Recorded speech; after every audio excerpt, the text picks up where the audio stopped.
Alright, hey guys, Ollie here. So a question I'm asked quite frequently is how I take my Instagram pictures. So I thought I'd make a quick video on how I take them, the process involved and what camera I use. Alright, so the camera I'm using is a Panasonic GM1 with a 20mm f1.7 lens. And this camera isn't too expensive at all. You can get it new for around £350. You can get it second hand or used even cheaper. It's absolutely tiny, it fits kind of just in my hand. It's actually so small, the lens is bigger than the camera itself, so it ends up overhanging a little bit.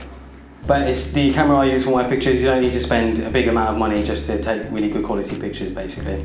Alright, so the lighting we're using isn't very expensive. It was just bought from Amazon. I can't remember when Chris bought it. We just use it for taking the pictures. It gives a really, really nice soft lighting because the bulb is actually inside and then there's a white layer on top which diffuses the light perfectly. A good rule to follow when you take pictures is to give your photo some layers. So what I usually do is I add some background objects to the desk setup so that when you take a picture, you focus on the item, but then everything in the background is a little bit blurry.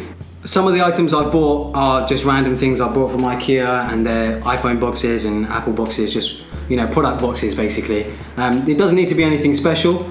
It just needs to be in the background to give your photo some depth and give it some layers.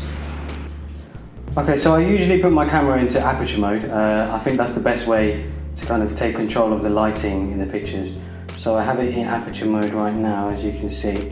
And then I usually put the exposure up a little bit. It's a good way to kind of give the picture a bit of a brighter look.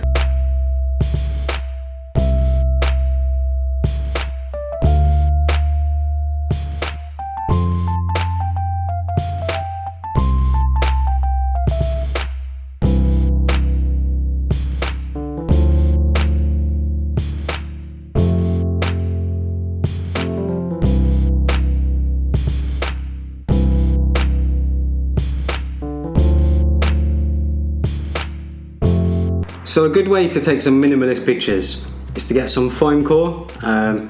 Get 2 layers if you can. You usually can get like 10 in a pack.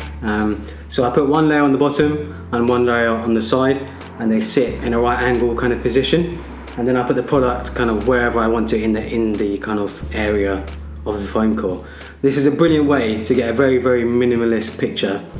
Finally, we'll edit out the pictures in Vsco Cam. So once you've imported your pictures onto your phone, this is my Vsco Cam library, this is what you usually see. I'll open the picture we first worked on and we first took. So I'll crop it first. Let's do a square crop, all centered. And then sometimes if I think it needs brightening up, I'll brighten it up. I don't think this one actually needs brightening out much, to be honest. Actually, it doesn't need any brightening, I think that's fine. And then usually I use the A series of filters. My favourite is usually A9, and that will kind of give you the effect that you see across most of my pictures. We'll also edit the final picture, which is of the 2 devices, the Nexus 5X and the iPhone 6. We'll crop that. Let's up the exposure on these ones a little bit. There we go.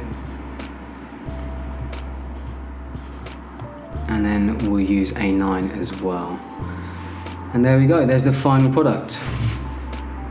I hope you guys enjoyed watching, and hopefully you can take some awesome Instagram pics too.